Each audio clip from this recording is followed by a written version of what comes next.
Assalamualaikum warahmatullahi wabarakatuh. Halo semuanya, perkenalkan aku Yunita dari kelas 6C Pendidikan Matematika Angkatan 2022. Hari ini kita akan mengulas secara mendalam mengenai perbandingan supervisi akademik di Indonesia dengan Amerika Serikat. Mengapa dua negara ini memiliki pendekatan yang berbeda?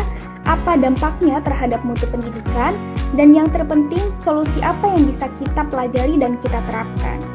Nah, untuk lebih jelasnya, yuk simak video ini sampai akhir ya. Menurut Sergiovanni dan Starat 2007, supervisi akademik adalah proses pembinaan profesional kepada guru guna meningkatkan kualitas pembelajaran di kelas.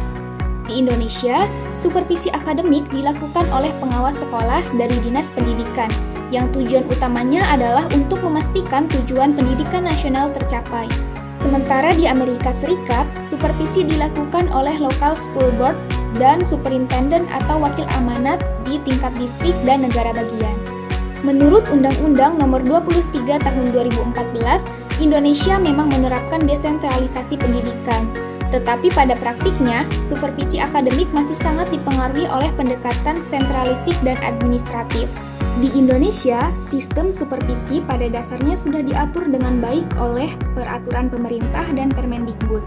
Namun, dalam pelaksanaannya, supervisi masih bersifat birokratis, fokusnya lebih ke administrasi daripada peningkatan mutu pembelajaran. Seperti halnya penelitian yang sudah dilakukan oleh Fadila dan kawan-kawan di SD Paramount Palembang pada tahun 2021. Penelitian ini menunjukkan bahwa kepala sekolah tidak mampu maksimal dalam melakukan supervisi dikarenakan terbebani urusan administrasi dan keuangan. Nah, di sini masalah utamanya fokus supervisi hanya pada administrasi, bukan peningkatan mutu pembelajaran. Terlalu banyak instrumen baku dan kurang fleksibel. Supervisi ini sering bersifat formalitas. Guru tidak merasa didampingi, hanya diperiksa saja, dan juga tidak ada ruang untuk diskusi profesional. Dampaknya, kinerja guru menjadi stagnan atau tidak mengalami peningkatan, tidak terjadi perbaikan signifikan dalam pembelajaran, serta minim inovasi dan refleksi guru. Pada tahun 2024, pemerintah menghapus jabatan pengawas sekolah. Ini menimbulkan kekhawatiran, jika pengawas tidak ada, siapa yang akan memastikan guru bisa berkembang? Kondisi ini beresiko menjadikan supervisi menjadi beban tambahan kepala sekolah tanpa pendamping profesional. Sementara itu, Amerika Serikat menganut sistem desentralisasi total. Setiap distrik dan negara bagian mempunyai otonomi penuh dalam pendidikan, termasuk supervisi akademik. Nah, ciri utamanya di sini, Dewan Sekolah Lokal atau Local Board mengangkat superintendent atau wakil amanat. Evaluasi guru dan sekolah berbasis hasil, bukan hanya dokumen, serta supervisi dilakukan berbasis kebutuhan lokal. Nah, di sini ada berita bahwasannya Houston ISD diambil oleh pemerintah negara bagian karena dianggap gagal menjalankan pendidikan yang efektif. Dalam 2 tahun, sekolah gagal berkurang dari 121 menjadi 41. Tetapi pendekatan teknokratis ini dikritik banyak guru karena kaku dan menghilangkan otonomi kelas. Kondisi serupa juga terjadi di distrik South Sun. Seluruh dewan dan pimpinan sekolah diganti untuk memperbaiki manajemen.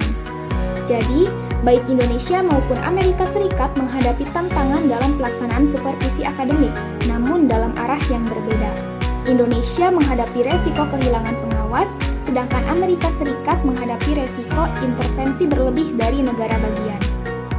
Nah, setelah dilakukan analisis secara komparatif, terdapat 3 penyebab terjadinya perbedaan supervisi akademik Indonesia dengan Amerika Serikat, yaitu yang pertama sistem politik, yang kedua kapasitas daerah, dan yang ketiga budaya pendidikan. Sistem politik di Indonesia ini masih semi-sentralistik, sementara di Amerika Serikat lebih bersifat federal desentralistik. Kemudian, kapasitas daerah Indonesia ini belum merata, sementara Amerika Serikat lebih mapan dan lebih luas. Lalu budaya pendidikan Indonesia ini masih bersifat birokratis, sementara Amerika Serikat lebih bersifat partisipatif. Dampak dari perbedaan ini yang pertama, Indonesia cenderung lebih stagnan dalam peningkatan mutu guru, sementara Amerika Serikat lebih progresif tetapi memiliki ketimpangan. Indonesia lebih sulit menerapkan inovasi karena terlalu birokratis, Amerika cepat mengadopsi pendekatan baru dalam supervisi seperti coaching, peer observation, dan lesson study. Nah, solusi realistis yang bisa diterapkan atau dilaksanakan untuk Indonesia itu, yang pertama supervisi berbasis kolaborasi. Implementasikan pendekatan clinical supervision atau coaching supervision yang memungkinkan guru untuk berkembang melalui dialog dan refleksi, bukan hanya penilaian administrasi. Contoh nyatanya bisa dengan bimbingan sejawat antar guru atau peer mentoring dan observasi silang yang difasilitasi oleh kepala sekolah. Lalu solusi yang kedua, otonomi supervisi di tingkat sekolah. Berikan ruang lebih besar kepada kepala sekolah untuk merancang dan menjalankan program supervisi yang sesuai dengan karakteristik sekolahnya. Ini juga referensinya dari studi yang dilakukan oleh Pratiwi dan Koswandi pada tahun 2024 menegaskan pentingnya inovasi supervisi berbasis lokal untuk mencapai tujuan MBS atau manajemen berbasis sekolah. Lalu solusi yang ketiga, adakan pelatihan dan digitalisasi supervisi. Gunakan platform digital untuk evaluasi pembelajaran seperti video teaching portfolio, observasi online, ataupun e-supervision berbasis Google Workshop. Dari perbandingan ini, kita bisa belajar bahwasannya supervisi akademik yang baik itu tidak harus seragam, tetapi harus sesuai dengan konteks dan kebutuhan.